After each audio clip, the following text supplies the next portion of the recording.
हाँ जी दोस्तों, very good morning, good afternoon. कैसे हैं आप? मुझे कल से लगभग कुछ ऐसे क्वेश्चंस आ रहे हैं जिनका मुझे बिल्कुल अर्जेंटली ही रिप्लाई करना है।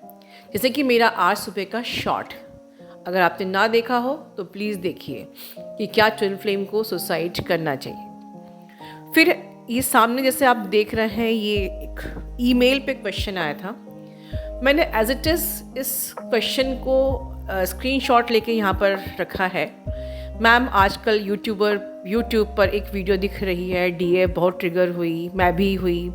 इसमें बोला गया है तुम्हारे डीएम से शादी कि तुम्हारे डीएम ने शादी कर ली तो तुम भी किसी से शादी कर लो, किसी से चूज़ कर लेना चाहिए, एट्सेट्रा।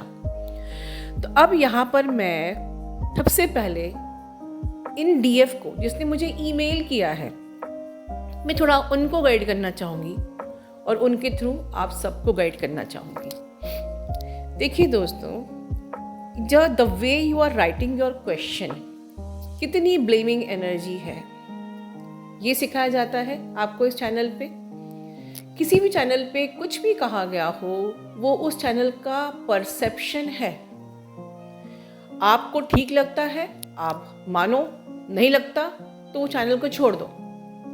बट इस क्वेश्चन को आप यहाँ पर एक पॉजिटिव मैनर में अपना क्वेश्चन रख के भी पूछ सकते थे कि क्या ट्विन फ्लेम में अगर डीएम ने शादी कर ली हो तो क्या हमें शादी आगे कर लेना चाहिए। सिंपल सा 2 लाइन का क्वेश्चन भी आप रख सकते हो। यहाँ मुझे बिल्कुल मज़ा नहीं आ रहा है कि वाह कि आप मुझसे किसी और चैनल की बुराई कर रहे हो। तो देखो, there is no point of any proud, क्योंकि ये प्योरिटी है ही नहीं। आप ब्लेमिंग एनर्जी से क्वेश्चन लिख रहे हो, ठीक है, तो फर्स्ट ऑफ ऑल इस चीज़ को हील करो, ठीक करो कि हमें सिर्फ अपनी बात रखनी है, हमें किसी चैनल पर पॉइंट आउट नहीं करना है। इसी बात पे एक बात मैं और आपको एक सीक्रेट बताना चाहूँगी, जो कि मेरा और उन डीएफ्स का है जो कि मेरे व्हाट्सएप पे कनेक्टेड हैं। बहुत सी डीएफ, जब मैं उनकी एनर्जी पिक करती हूँ कि they are literally operating with the ego, और ईगो सबसे इम्पॉर्टेंट है इस जर्नी पे हील करना, and the very difficult part to heal. मैं इन जानबूझ के इंटेंशनली उनके ईगो को ट्रिगर करती हूँ, ठीक है, और उनका ईगो ट्रिगर होता है। और मुझे ये पता लगता है कि अभी तक भी 50% डीएफ जो मेरे व्हाट्सएप पे मुझसे कनेक्टेड हैं, आपका ईगो पार्ट जो है वो हील नहीं हुआ है। जब आपका ईगो ही हील नहीं हुआ तो पहले आप ये जान लीजिए कि आप यूनियन कैसे एक्सपेक्ट कर सकते हैं। Ego is the low vibration energies, मतलब you are still operating with the ego. तो जब आप अपर चक्रास में ही नहीं पहुंचे हो तो यूनियन तो बहुत दूर है, दिल्ली बहुत दूर है मेरे दोस्त, ठीक है। तो एक ब्लॉकेज आप लोगों का आज ये हील करना बहुत ज़रूरी था। लेकिन सेकेंड थिंग, जैसे कि इनका क्वेश्चन है यहाँ पर रिगार्डिंग द मैरिज कि भाई डीएम ने शादी कर ली तो क्या डीएफ को शादी कर लेना चाहिए, ठीक है। और डीएफ ने खुद नीचे स्वीकारा भी है कि मैंने कई बार इस पर गाइडेंस दिया हुआ है। पर चलिए, आज एक बार फिर मैं आपको गाइड करना चाहती हूँ। हो सकता है कि न्यू अवेकनिंग ने मेरे ओल्ड वीडियोस ना देखे हों तो आपको आपका आंसर मिल जाएगा। तो पॉइंट नंबर 1 कि कई हमारे चैनल पे ऐसी डीएफ हैं जिनके डीएम की शादी सिर्फ तय ही नहीं हुई है, शादी हो चुकी है, पर फिर भी वो इनर वर्क कर रहे हैं, ठीक है। और उसके बाद ऐसा भी हुआ है कि वो अपना इनर वर्क करते रहे, उन्होंने डिवाइन को सरेंडर किया और आगे जाके कुछ महीने या साल 2 साल के अंदर डीएम का जैसे ही उस थर्ड पार्टी से प्रारब्ध पूरा हुआ, उसने डिवोर्स भी लिया और अभी उनकी लाइफ में ये प्रोसेस चल रही है कि they are planning to marry. एक ऐसे भी एग्जाम्पल है, ठीक है। तो सोचने वाली वो बात है कि उन डीएफ को हैट्स ऑफ कि जिनके डीएम की शादी हो गई फिर भी they are continue with their inner work. Why? Because they have trust on the god and they have surrender, ठीक है। दूसरी चीज़ समझने वाली बात यह है कि ट्विन फ्लेम जर्नी का पर्पस होता है आपका एसेंशन, ठीक है, एसेंशन। अब शादी भी होती है, देखिए यूनियन परमानेंट यूनियन बिल्कुल होता है, ये हमेशा से बोला गया है, पर शादी आपके प्रारब्ध के अनुसार होती है। मैंने कई बार वीडियो में बताया है, ठीक है। और अगर शादी कंपल्सरी होती ही होती ट्विन फ्लेम्स में, तो आज उन डीएफ से पूछिए, वो भी इसी चैनल पे हैं, जो कि अपने अपने हस्बैंड और वाइफ से मैरिड हैं, उनके डीएम भी मैरिड हैं, फिर वो किसके लिए इनर वर्क कर रही हैं, वो क्यों इनर वर्क कर रही हैं। Again hats off to that DFs कि जो ऑलरेडी मैरिड हैं अपने अपने सोलमेट या कार्मिक से, पर फिर भी वो मेहनत कर रही हैं। अगेन वो भी ट्रस्ट करती हैं डिवाइन पे और सरेंडर है डिवाइन के, and they are focused in their ascension. इसी में हैट्स ऑफ टू दैट डीएफ्स जो कि सेलिब्रिटी ट्विन है या सेम जेंडर ट्विन है, वहाँ भी कोई चांसेस नहीं है मैरिज के, तो फिर वो किसके लिए इनर वर्क कर रही है, उन्हें किस कौन से आउटकम का इंतज़ार है, बट फिर भी they are doing inner work. They are focusing कि हम वी आर, ये मार्क करिए मेरी line, we are not only born for the DM और union, we are and in fact we are born with the higher purpose. और यही that is called the master source. Master source aware होते हैं कि we are born with the higher purpose, we are born to serve the society, ठीक है ना। तो ऐसी जो डीएफ्स होते हैं, जो ऐसे ट्विन फ्लेम्स होते हैं, वो हमेशा सरेंडर करते हैं, पेशेंस रखते हैं, ट्रस्ट रखते हैं, सुसाइड नहीं करते हैं, ठीक है। मेरा नेक्स्ट पॉइंट जो इस सवाल का है ये है कि ये आपका ईगो है कि अगर आप ये कह रहे हो कि मेरे डीएम ने शादी कर ली या वो करने जा रहा है तो मैं किसी और से कर लूँगी। This is the line of ego. हमें नहीं पता कि आगे क्या होने वाला है, ठीक है। हमारी लाइफ कितनी हमें यही नहीं पता होता है, हम कैसे कह सकते हैं कि मैं क्या कर लूँगी। This is our ego. तो अगर आपका ईगो ही हील नहीं हुआ है तो अभी आपकी जर्नी बाकी है मेरे दोस्त, ठीक है। सीधी सी बात है, आप लोग शादी का अर्थ जानते हो, प्रारब्ध। किसी से आपका प्रारब्ध है तो बिल्कुल शादी होगी, और वो शादी भी भगवान ही कराएगा। तो हम अल्टीमेटली घूम फिर के हमें डिवाइन को ही सरेंडर करना है। या दूसरी चीज़ कि जब आपकी जर्नी पूरी हो जाती है, आप बिल्कुल अपनी जर्नी कंप्लीट हो जाते हो, आप एक हाई लेवल की डिवाइन फेमिनिन बन जाते हो, तो ऑटोमेटिकली एक जब आपको भगवान एज अ गिफ्ट कोई सोलमेट भेजता भी है, तो आप एक एक्सेप्टेंस के मोड में होते हो कि हाँ, जो इंसान मेरी लाइफ में आया है, मेरी सोल इसको अग्री कर रही है कि मुझे इससे शादी करनी है। तो वो हम लोग इस चीज़ का ये चीज़ अपने आप ऑटोमेटिकली होती है कि यस, जबकि आपने अपनी जर्नी पे आप फोकस रहे, सरेंडर रहे, आपने कोई भी अपने ईगो से कोई चीज़ डिसाइड नहीं करी, you are simply go with the flow, और उस फ्लो में कोई आपका सोलमेट आ गया, आपका प्रारब्ध था, आपकी शादी भी हो जाएगी, ठीक है, बिल्कुल हो जाएगी उससे। तो शादी एक ऐसा टॉपिक है जिसको आपको कंप्लीट सरेंडर करना चाहिए गॉड के ऊपर। इनफैक्ट मैं तो कहती हूँ हर चीज़ को भगवान को सरेंडर करना है। ये जर्नी ही कंप्लीट ईगो डेथ का मतलब ही होता है कि हमको बस अपनी पढ़ाई करनी है और अपना इम्तिहान देना है, और आउटकम सिर्फ भगवान के ऊपर छोड़ना है, ठीक है। You are born with the high purpose. आप यहाँ पर अवेकन होने के लिए आए हो, आप यहाँ पर लेसन लर्निंग्स के लिए आए हो। आप अपनी लेसन लर्निंग करिए, अपने आप को हील करिए, इवॉल्व कीजिए, अपने कंप्लीट ईगो डेथ कीजिए। उसके बाद जो भी आ गया है वो डिवाइन को सरेंडर कीजिए। सरेंडर का मतलब ही क्या है? अगर हम लोग अपनी स्ट्रेटेजी खुद, अपनी लाइफ खुद डिसाइड करना चाहते हैं।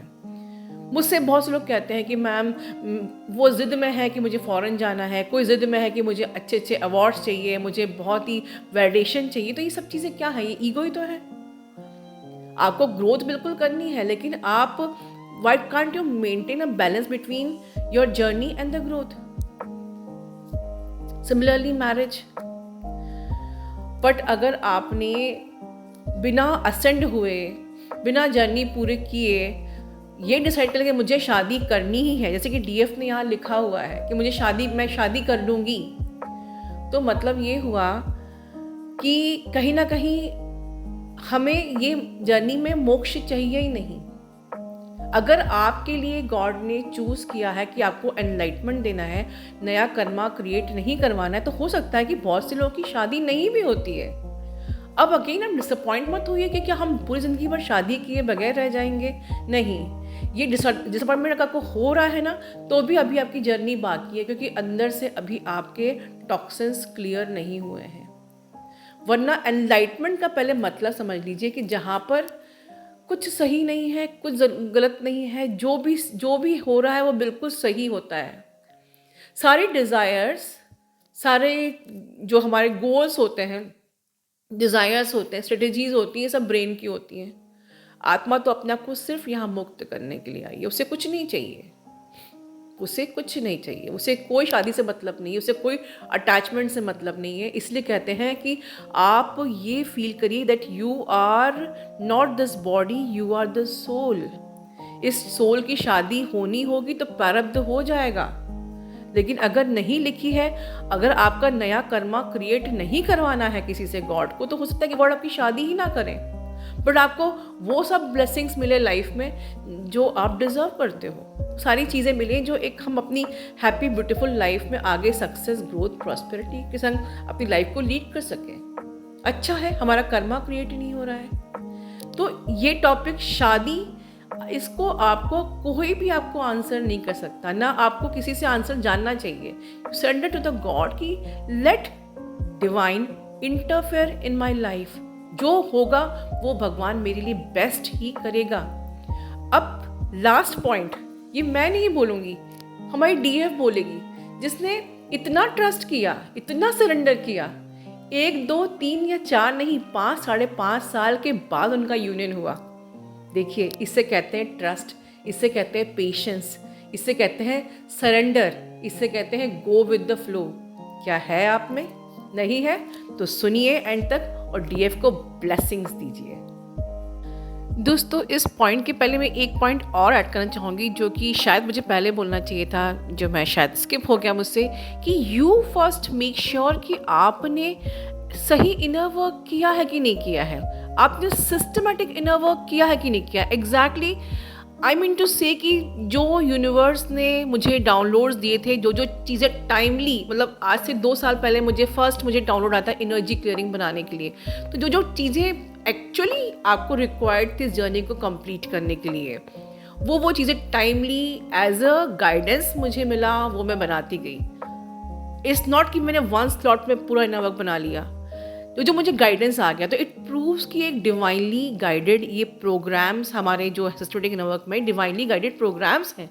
तो मतलब कि वो सारे इंग्रेडिएंट्स हैं, इट्स ऑल हल्दी, धनिया, मिर्ची, नमक जो रिक्वायर्ड है एक सब्जी को कुक करने में, मतलब कि the exact ingredients required to complete your journey. तो फर्स्ट यू मेक श्योर कि आपने सारे इंग्रेडिएंट्स कंप्लीट किए, फुलफिल किए।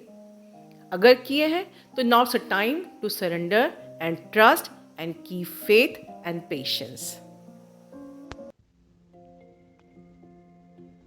Pranam Guruma and hello to all my soul family members, to all the lovely divine feminines. आज मैं यहाँ पे अपना एक छोटा सा सोल पर्पस करने आई हूँ, जिसके लिए मुझे गुरु माँ ने ही इनकरेज किया। मैं आप सबसे शेयर करना चाहती हूँ कि मैं अपने डीएम से 5.5 साल बाद मिली। यस जी हाँ, 5.5 साल बाद अपने डीएम को मैंने अपने आँखों के सामने देखा, और ये सब प्योरली गुरु माँ के इनर वर्क और गाइडेंस से ही पॉसिबल हुआ है। ये ट्विन फ्लेम जर्नी सिर्फ स्पिरिचुअलिटी की ही नहीं, प्योर अनकंडीशनल लव की भी जर्नी है। और इस जर्नी में जो सबसे बेस्ट रूल मैंने अपनाया है, जो मैंने अपनी गुरु माँ से ही सीखा है, वो है ट्रस्ट, विश्वास अपने यूनिवर्स पे, अपने गॉड पे, अपनी गुरु माँ पे। हर एक पल सिर्फ ट्रस्ट, और उसके बाद सरेंडर। मैंने अपने हर एक पल को, हर एक सेकंड को अपने यूनिवर्स को सौंप दिया है, क्योंकि यूनिवर्स से अच्छा मेरे लिए और मेरे डीएम के लिए कोई नहीं जान सकता। इसलिए मेरी लाइफ में जो भी होता है मैं उसे स्वीकार करती हूँ, ये मानकर कि मेरे यूनिवर्स ने मेरे लिए जो भी किया है वो बेस्ट है, भले ही वो मुझे अभी नहीं दिख रहा, पर वो आगे जाके मुझे ज़रूर समझ में आता है और वो मेरे लिए बेस्ट ही होता है। मुझे पता है यूनिवर्स मेरे लिए जो भी करेंगे, मेरे डीएम के लिए जो भी करेंगे, वो बेस्ट होगा और उनसे अच्छा और बेस्ट मेरे लिए कोई नहीं जान सकता। तो इस जर्नी पर सबसे पहले अपने ट्रस्ट को इतना स्ट्रॉन्ग बिल्ड करना है हम सभी को कि वो कभी भी हिल ना पाए, चाहे सिचुएशन कैसी भी हो। हमें सिर्फ पूरे दिल से ट्रस्ट करना है अपने यूनिवर्स पे कि वो हमारे लिए बेस्ट आउटकम ही लेकर आएंगे, और फिर देखिए सिर्फ बेस्ट ही बेस्ट होगा लाइफ में। मैं बस आज इस ट्रस्ट के वजह से ही मैं जहाँ पहुँच पाई हूँ अपनी जर्नी में, वो सिर्फ और सिर्फ इस ट्रस्ट की वजह से ही है, जो मुझे आगे का रास्ता अपने आप ही मिलता जा रहा है। गुरु माँ की गाइडेंस अपने आप ही मिलती जा रही है, सिर्फ और सिर्फ इस ट्रस्ट के कारण जो मैंने यूनिवर्स पे दिखाया है। आँख बंद करके सिर्फ अपने यूनिवर्स का हाथ पकड़ लिया है, अपने गॉड का, अपने भोलेनाथ का हाथ पकड़ लिया है, अपनी माता का हाथ पकड़ लिया है, माँ दुर्गे का। गॉड ने मुझे इस जर्नी के बारे में बताकर ही मुझे मौका दिया है कि मैं प्योरेस्ट सोल बनकर अपने डीएम के साथ अपने असली घर वापस लौटूं, जहाँ से मैं आई हूँ। अपने कर्तव्य को, अपने सोल पर्पस को इस धरती पर पूरा करके अपने डीएम के साथ इस धरती पर ढेर सारा अच्छा वक्त बिताकर, प्यार से भरा वक्त बिताकर अपने असली घर, अपने माता पिता के घर वापस लौटूं। तो गॉड ने अगर मुझे इतना बड़ा चांस दिया है, तो मैं कैसे इस जर्नी को बीच में छोड़ दूँ। मुझे आगे बढ़ना है और मुझे इस जर्नी को पूरा करना है, और मैं गॉड से यही रिक्वेस्ट, यही प्रे करती हूँ कि हम सभी को वो इतनी स्ट्रेंथ दे, इतनी गाइडेंस दे कि हम सब अपनी जर्नी को पूरा करें, गॉड का हाथ टाइटली पकड़ के उनके साथ चले, अपनी गुरु माँ के साथ चले और अपनी जर्नी को पूरा करें और अपने असली घर हम सब लौटें। Thank you so much, Guru Ma, for giving me this opportunity. Thank you, universe. I love you, Guru Ma. I love you, universe. Thank you so much.